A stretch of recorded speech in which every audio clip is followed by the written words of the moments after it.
There are now signs of normalcy returning to border areas of J&K after days of heightened tension. There's been no ceasefire violation or drone activity reported so far. Overnight violations have not happened, Divya.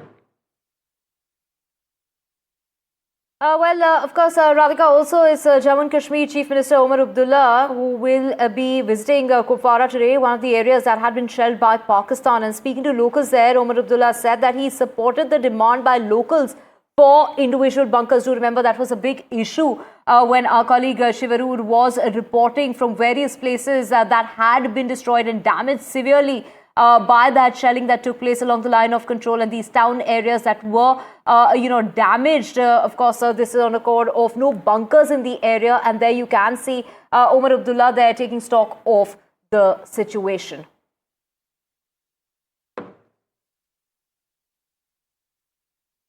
Community bunker बने थे, लेकिन बहुत अरसे से उनकी ज़रूरत नहीं पड़ी। नए बंकर काफ़ी सालों से बने नहीं हैं। यहाँ जहाँ मैं गया, लोकल लोगों की तरफ से एक बात ज़रूर आई कि हमें इंडिविजुअल बंकर्स जो हैं वो बनाने चाहिए। इसके लिए गवर्नमेंट एक पॉलिसी इख्तियार करके जो भी हमें करना होगा इन इलाकों में, खासकर जो सरहद और LOC के करीब लोग रहते हैं, उनके लिए बंकर्स वगैरह का, उसके लिए हम एक स्कीम कायम करके फिर मरकजी हुकूमत से भी बात करेंगे। Shiv joining us from Kashmir. Thank you so much, Shiv, for joining us early this morning. Of course, talking about the issue that you've been highlighting all through your reports about how there's been a need for bunkers, and that is what now the Chief Minister of J&K, Omar Abdullah, is now going to be addressing that matter and supporting the demand of the locals. You know, in village after village, in town after town that we visited, Divya and Radhika, in the forward areas of Kupwara and Uri, it seemed like there was no sort of clear and coherent mechanism or facility as far as bunkers were concerned. And remember, these are forward villages very close to the line of control that have existed for generations together, have been in the line of fire for a very, very long time. But there still isn't a very clear-cut mechanism as far as A, evacuations are concerned, B, in terms of everyone having bunkers.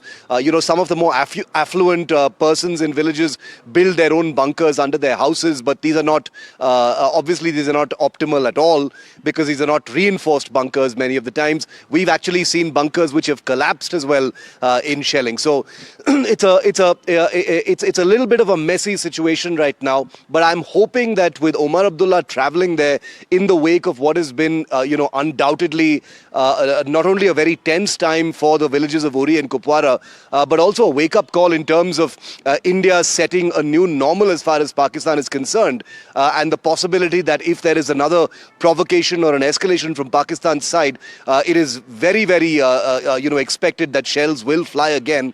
There needs to be a recognition of the reality that those villages cannot move.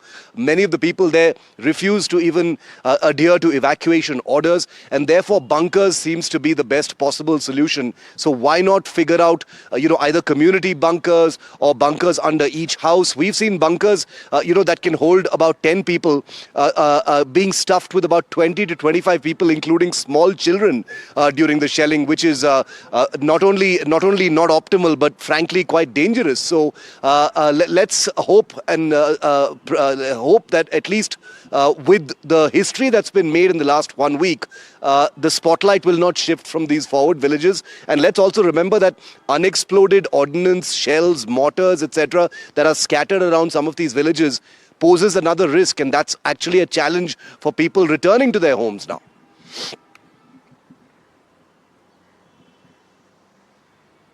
Right. Thank you so much, Shiv, for joining us with all those details.